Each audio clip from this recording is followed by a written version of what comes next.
আমাদের 56টি অভিন্ন নদী সীমা রয়েছে, নদীপথ রয়েছে। আমরা এবার আর কিন্তু ছাড় দিব না। আমরা এবার কিন্তু তিস্তার পানির ন্যায্য হিস্সা চাইব।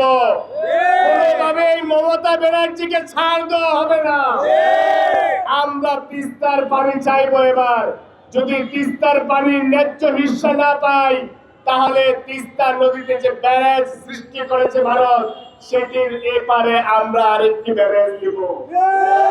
বর্ষার মৌসুমে আমাদেরকে বন্যার পানিতে তলিয়ে মারবেন, আর শুষ্ক মৌসুমে আমাদেরকে পানি দেবেন না, সেটি আমরা হতে দেব না।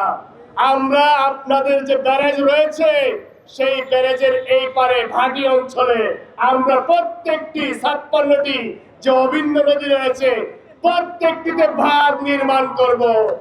এদেশের মানুষ এখন আর আমাদের যে পররাষ্ট্রনীতি রয়েছে বর্তমানে, এটি কোন নতজানু পররাষ্ট্রনীতি না। আমরা আমাদের এদেশের সার্বভৌমত্ব রক্ষার্থে, এদেশের মানুষের ন্যায্য হিস্সা অধিকার আদায়ে যে ধরনের পদক্ষেপ নিতে হয়, আমরা সেই ধরনের পদক্ষেপই নিব।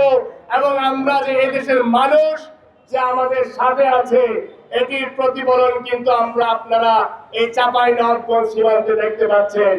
এদেশের মানুষ লাঠি সুটা সহ যা আছে তাই নিয়ে কিন্তু সীমান্তে এই আমাদের বিজিবির পাশে কিন্তু দাঁড়িয়েছে।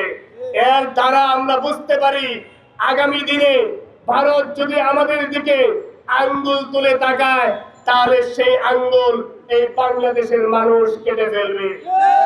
সুতরাং ভারতের সাথে এখন থেকে যে হিস্সা হবে, সেটি ন্যায্যতার ভিত্তিতে, যে বাণিজ্য হবে সেটি ন্যায্যতার ভিত্তিতে।